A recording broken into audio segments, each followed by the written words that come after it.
Our chapter for Thursday the 17th is Numbers chapter 11, where we read, "Now the people began complaining openly before the Lord about hardship. When the Lord heard, his anger burned, and fire from the Lord blazed among them and consumed the outskirts of the camp.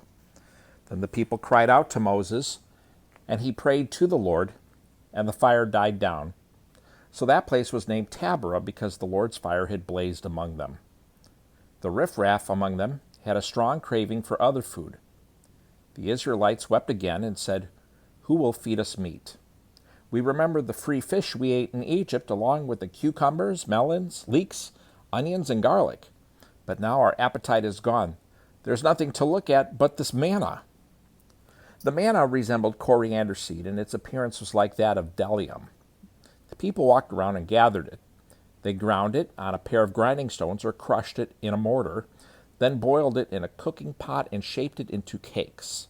It tasted like a pastry, cooked with the finest oil. When the dew fell on the camp at night, the manna would fall with it.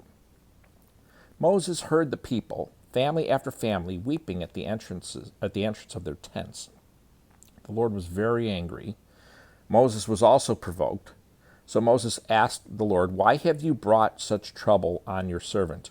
Why are you angry with me, and why do you burden me with all these people? Did I conceive all these people? Did I give them birth? So you should tell me, carry them at your breast as a nanny carries a baby to the land that you swore to give their fathers? Where can I get meat to give all these people? For they are weeping to me, 'Give us meat to eat.' I can't carry all these people by myself.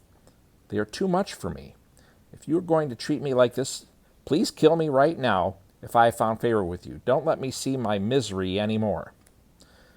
The Lord answered Moses, "Bring me 70 men from Israel, known to you as elders and officers of the people. Take them to the tent of meeting and have them stand there with you. Then I will come down and speak with you there. I will take some of the Spirit who is on you and put the Spirit on them.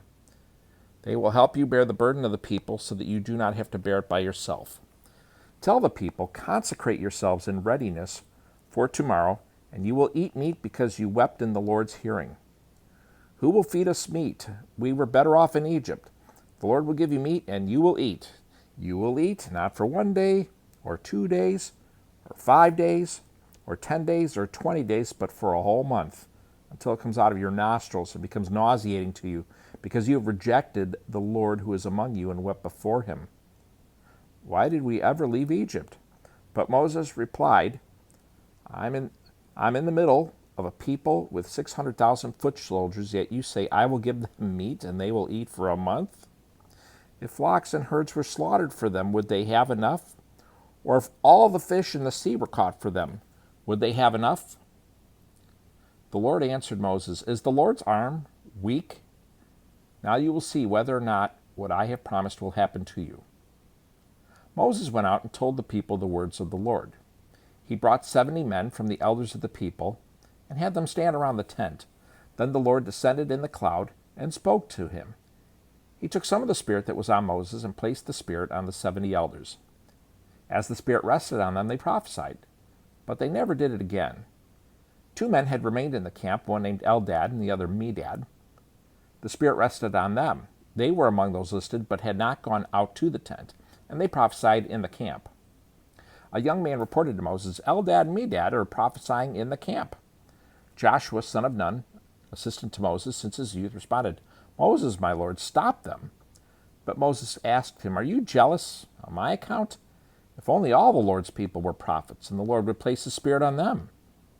Then Moses returned to the camp, along with the elders of Israel.